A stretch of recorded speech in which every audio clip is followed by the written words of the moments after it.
ہمارا سیاسی نظام دیکھیں، اہل الحدیث کی سیاست جو ہے وہ ایک ہی نقطے سے عبارت ہے، اور وہ ہے قولوا لا الہ الا اللہ، اللہ کی توحید کی تنفیذ، نبی علیہ السلام کی شریعت کی تنفیذ، یہ سیاست اہل حدیث۔ بس اس کے لیے تعلیم ہو، تربیت ہو، مدارس ہو، دعوت ہو، وسائل خرچ کیے جائیں اللہ کی توحید قائم کرنے کے لیے۔ حصول اقتدار ہماری سیاست نہیں، اقتدار کی رسہ کشی ہماری سیاست نہیں، نہ نبی علیہ السلام کے فرامین سے ثابت ہے، نہ صحابہ کے طرز عمل سے ثابت ہے، بلکہ اس کے برعکس رسول اللہ صلی اللہ علیہ وسلم کا فرمان ہے کہ لا نستعمل من ارادہ، جو عہدے کا طالب ہو اس کو عہدہ ہم دیتے ہی نہیں، وہ نااہل ہے۔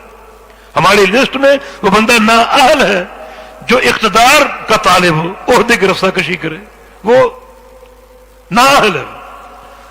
سیاست کیا ہے ہماری؟ قولوا لا الہ الا اللہ، کتاب و سنت کی تنفیذ، اللہ تعالیٰ کی توحید کی تنفیذ۔ اگر یہ تنفیذ میں کامیاب ہو جائے، یہ تعلیم اگر بڑھتی جائے، تو اقتدار ایسی چیز نہیں ہے جس کو چھین کر لیا جائے، بلکہ ایسی چیز ہے جو اللہ کی عطا ہے، اللہ کی عطا۔ کچھ لوگ نعرہ لگاتے ہیں، ہمارا نعرہ قیام خلافت، فضول نعرہ ہے یہ۔ خلافت زور بازو سے قائم نہیں ہوتی، تربیت، توحید، اصلاح، دعوت، تعلیم، اس کو عام کرو۔ اگر تم خلافت کے مستحق ہو تو اللہ عطا کرے گا۔ انبیاء کی جو دعوت ہے وہ قولوا لا الہ الا اللہ، اقتدار اللہ کے پیغمبر کو پیش کیا گیا، آرام سے پلیٹ میں رکھ کے بادشاہ بن جاؤ، پورے عرب کے بادشاہ بن جاؤ۔ آپ نے مسترد کر دی، ہرگز نہیں، بالکل غیر طبیعی چیز ہے۔ ہمارا کام قولوا لا الہ الا اللہ، نہ کہ اقتدار۔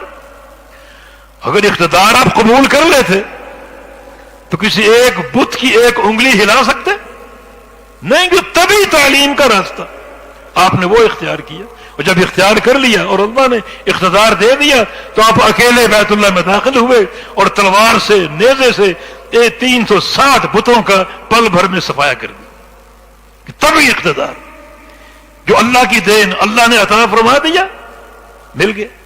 اب یہ سیاست جو ہے یہ ملک کی سلامتی کی ضامن، جب اقتدار کی رسہ کشی نہ ہو تو یہ چیز امن کا پیغام۔ آج گڑبڑ، فتنے کیوں ہو رہے ہیں؟ کہیں دھرنے، کہیں جلسے جلوس، کہیں ہنگامے، کہیں قتل و غارت گری، اس لیے کہ یہ سارا جو عمل اس کا محور اقتدار کی دوڑ اور اس کی طلب ہے۔ آج یہ فتوے مذہبی منافرت پر اور سیاسی منافرت پر کیوں ہیں؟ ایک سیاسی جماعت دوسری سیاسی جماعت کے خون کو حلال کیوں سمجھتی ہے؟ یہ امن سلامتی؟ ایک مذہبی جماعت دوسری مذہبی جماعت کے خون کو حلال کیوں سمجھتی ہے؟ معاملہ یہاں تک کیوں پہنچا؟ حالانکہ خون کی ایک ہیبت ہے، ایک بندے کی جان کتنی قیمتی، مگر یہ ارزاں کر دی گئی۔ کیوں؟ اسی ایک فرسودہ سیاسی نظام کی بنا پر۔ نبی علیہ السلام کا کیا فرمان، اور وہ فرامین ہی ہمارے منہج کا حصہ ہے۔ نمبر 1، اقتدار مت چھینو۔ حاکم حکومت پر آ جائے، حکومت اس کی استقرار پا جائے، اب کیا کرنا ہے؟ اس کی ہدایت کے لیے دعا کرنی، یہ نہیں کہ اس سے اقتدار چھینو، یہ فتنہ ہے۔ اس کی ہدایت کے لیے دعا کرنی۔ بعض جو سلف کی دعا نا، اللہم سدد ہو او بدل ہو، یا اللہ یا اس کو سیدھا کر دے یا اس کو تبدیل کر دے۔ دعا اللہ، خود تبدیل نہیں کرنا، اللہ سے دعا کرنی، یا اس کو سیدھا کر دے، ہدایت دے دے، یا اس کو تبدیل کر دے۔ کتنا یہ عافیت کا راستہ ہے۔ ہاں ایک ہی چیز ہے، الا ان تروا منہم کفرا بواح، اپنے حاکم سے تم کفر بواح دیکھو، ظاہری کفر، کھلم کھلا کفر، جو کفر کسی تعویل سے نہ ہو، بلکہ عندکم فی ذالک من اللہ برہان، تمہارے پاس اللہ کی طرف سے دلیل ہو، برہان ہو، تب آپ خروج کر سکتے ہیں، بغاوت کر سکتے ہیں، لیکن غیر مشروط نہیں۔ یعنی خروج منہج اہل حدیث میں جائز نہیں، حتیٰ کہ کفر بواح کیوں نہ ہو۔ اب آپ نے دیکھنا ہے، کفر بواح تو ہو گیا، کھلم کھلا کفر کا مرتکب ہو گیا، اب میں کیا کروں؟ اب دیکھو آپ کے پاس خروج کی طاقت ہے یا نہیں، مقاومت ہے یا نہیں؟ کیا گورنمنٹ کے اسلحے، اس کی مشینری، اس کی فوج، اس کی رینجرز کا آپ مقابلہ کر سکتے ہیں؟ مقاومت، یہ طاقت ہے؟ بالفرض ہاں طاقت ہے۔ پھر سوچو کہ اس مقاومت میں ایسا تو نہیں کوئی ایک بندہ قتل ہو جائے۔ اگر ایک بندے کے قتل کا اور خون ریزی کا امکان ہو پھر بھی خروج اور بغاوت جائز نہیں۔ یہ منہج کتنا سلامتی کا منہج ہے، کتنا امن و آشتی کا منہج ہے، منہج اہل حدیث، اور یہ صرف اس زمین کی پشت پر اہل الحدیث کا منہج ہے۔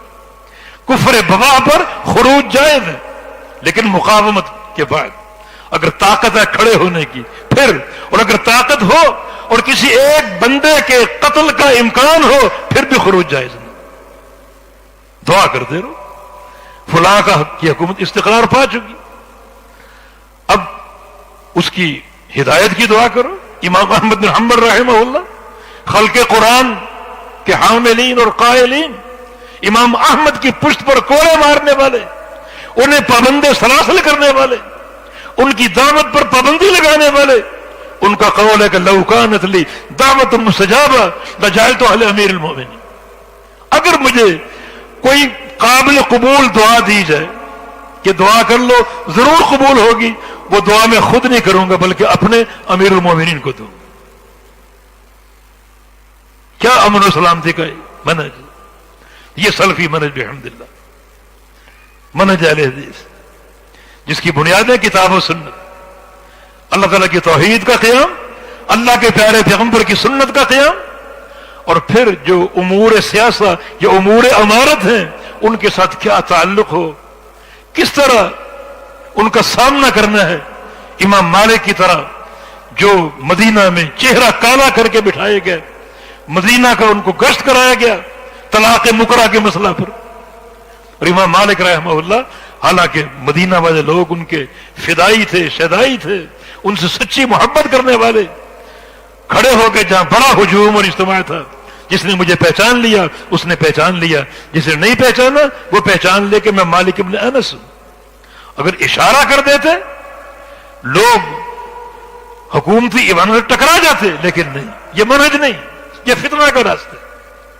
اپنا موقف بیان کیا کہ طلاق مکرہ جو ہے زبردستی کی طلاق جائز نہیں ہے، اللہ کے پیغمبر کی حدیث ہے لا طلاق ولا اطاق فی اغلاق، کہ زبردستی نہ طلاق ہوتی ہے نہ غلام آزاد ہوتا ہے۔ اس حدیث پر آپ کا موقف قائم، فتنہ نہیں۔ کیا اہل بغداد امام احمد بن حنبل کے محب نہیں تھے؟ سب محبین تھے امام احمد بن حنبل، امام اہل السنہ، جن کی پشت علوم کتاب و سنت اور معارف کی حامل، لیکن نہیں، کوئی ایسا اقدام نہیں کیا جو فتنے کا موجب بن سکے، حالانکہ پورا بغداد آپ کے ساتھ تھا، ان حکام کے ساتھ نہیں تھا، لیکن نہیں، امن اور سلامتی کا راستہ، دعاؤں کا راستہ، اور پھر جو حق ہے کتاب و سنت کی روشنی میں اس کو پیش کرنے کا راستہ۔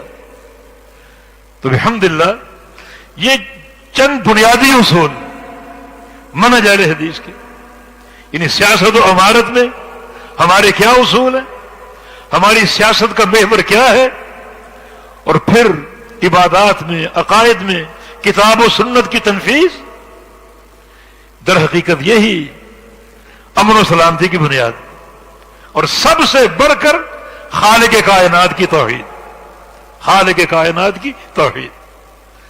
دیکھیں سلامتی اللہ کی طرف سے ملتی، اللہ کے امر سے ملتی، تو اللہ کو راضی کر لو، اور اس کی رضا اس کی توحید میں۔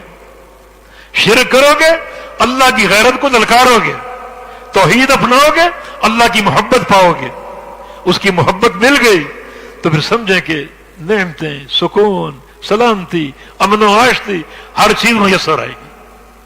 تو اللہ تعالیٰ سے توفیق کی صدا ہے کہ اللہ رب العزت ہمیں اپنی توفیق عطا فرمائے کہ ہم صحیح معنی میں کتاب و سنت کے خادم ہوں، اس کی توحید کے خادم ہوں، ہر ایسے اقدام سے گریز کریں جو اقدام فتنہ کا موجب ہو، یا جو اقدام ہمارے ملک میں اضطراب، ہنگامہ آرائی اور مختلف جو بلیات، امراض اور مختلف مشاکل کا موجب ہوں، بلکہ ہم امن و سلامتی کے راستے کو منتخب کریں۔ اور کیوں منتخب کریں؟ ہم امن کیوں چاہتے ہیں؟ ہم سلامتی کیوں چاہتے ہیں؟ ہم فتنہ کیوں نہیں چاہتے؟ صرف ایک مقصد کے لیے، اور وہ یہ ہے کہ ہمیں دعوت توحید دینی ہے، بس۔ دعوت توحید کے لیے اگر ہمارا راستہ کھلا ہے تو سمجھو ہم جنت میں رہتے، سمجھو جنت میں رہتے۔